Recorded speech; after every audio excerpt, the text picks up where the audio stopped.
Good morning. It's afternoon now, and we had a class on Wednesday, and we talked about the verb to be.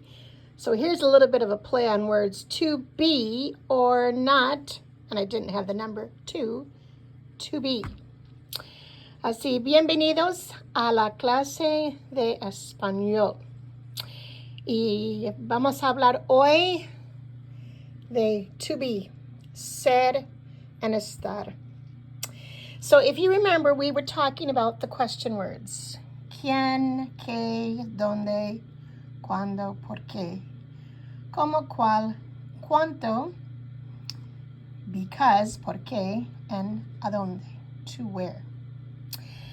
So when we look at questions, we see the verb to be, a part of to be, in a lot of the questions. Who is, what time is, where is, when is, are, is, are. Okay? So the verb to be is in a lot of our conversation, a lot of our questions. So we want to focus today on the verb to be. The infinitive form is to be in English, right? We have I am, you are, he is, she is, we are, you all are, they are. In Spanish, we have a lot more. And not only do we have a lot more, we have two different styles. And they're used separately. So we have ser, which means to be, but it is permanent. That means it's a characteristic, it's a description of some characteristic. It is where am I from, who am I? So it is a permanent aspect of who we are.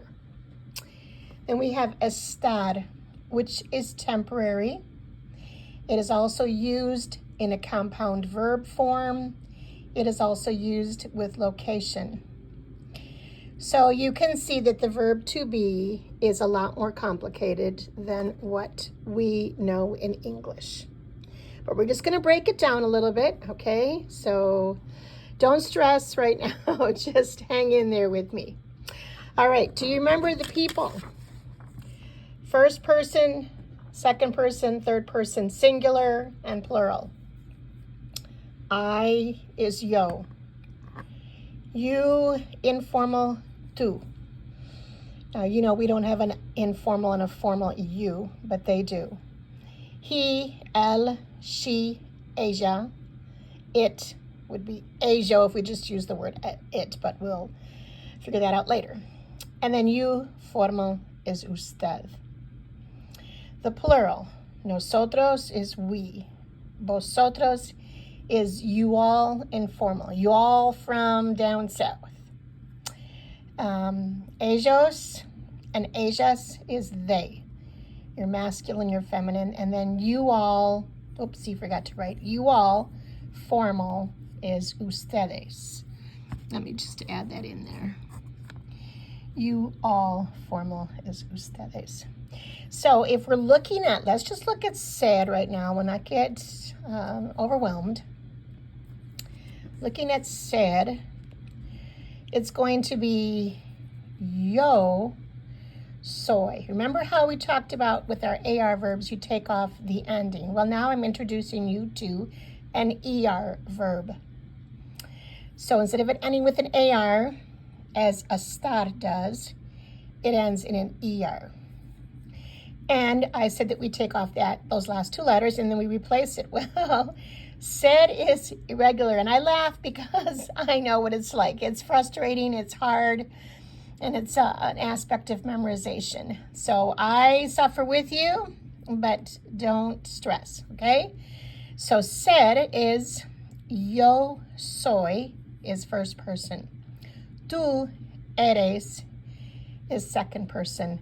Él, ella, ello, usted is third person. And although that we would say you is second person, for some reason their you formal goes with the third person grouping.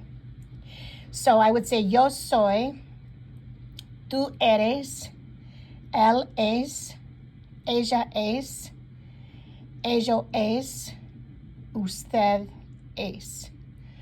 And again, we don't use ello much in Spanish because most words have a gender, feminine or masculine, just like we are given in creation. God said he made male and female. Well, many of the words in Spanish have a feminine gender or a masculine gender to them, so that it is not used nearly as much as we use in English. Then our plural, okay? Nosotros somos. Vosotros sois. Ellos, ellas, ustedes son. So how would we use this? Well, let's start with just yo soy, okay? So I would say yo soy Ruthie. That is a characteristic of me. That's my name. I would say yo soy americana. That tells you what's my nationality. That is a gift. That is something that doesn't change. Yo soy de los Estados Unidos. I am from the United States. That gives location of where I come from, but not where I am at. If I was going to say where I am at, I would say yo estoy en los Estados Unidos, ahora mismo. I am in the United States right now, but that is a location. But if I say yo soy de los Estados Unidos, I'm saying I am from the United States. I would also say yo soy mujer. I am a woman. Yo soy maestra. I am a teacher. So that's talking about my gender. It is talking about my profession. Yo soy madre. I am a mother. It gives my title.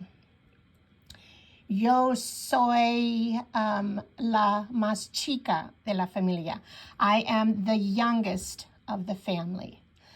Yo soy la esposa de mi esposo. I am the wife of my husband. Yo soy la hermana de, and I would say my sisters. I am the sister of. Yo soy la hija de mis padres. I am the daughter of my parents. So that shows you that it's something that has to do with my characteristic, my origin, who am I? So that's the ser, and that would just be conjugated into those separate people according to what sentences you would be saying. Let's take a little look at estar now. Estar is an AR verb, and it follows the rule of taking off the AR and replacing. Normalmente we have o, as, a, amos, ais, an. In the first person singular, that's your, let's move this over here, that's your I, okay? Yo, it's irregular. We add a Y. So it's estoy, but everything else runs true. Estás, as, a, amos, ais, an. If you look at anything else we've done to conjugate, we have that o, as, a, amos, ais, an. I don't have my paper right now to remind you of that, but if you think back, you'll recognize these. So instead of having just o, we have estoy, estás, está, estamos, estáis, están. So how would I use this? Okay, yo estoy. I would use it as a compound verb in the ing sense. Yo estoy hablando. I am talking. Yo estoy aquí. I am here. That is a location. Yo estoy triste. I am sad. That is a conditional of emotion. Yo estoy casada. Now that sounds like it should be permanent, but casada actually means married. I am a female that is married. And in the eyes of this verb, it is a temporary condition. Because I wasn't born married, it is a condition that I chose to become. Estoy llena. I am full. That is a temporary condition. Estoy volviéndome loca. I am going crazy. Okay. So it's used with location. It's used with temporary emotional condition. It is used as a compound verb, I am, ing, okay? Now, funny thing is, if we confuse them, it can totally change the meaning. So let's say I say, soy loca. I am crazy. You cannot say that because I am not permanently crazy.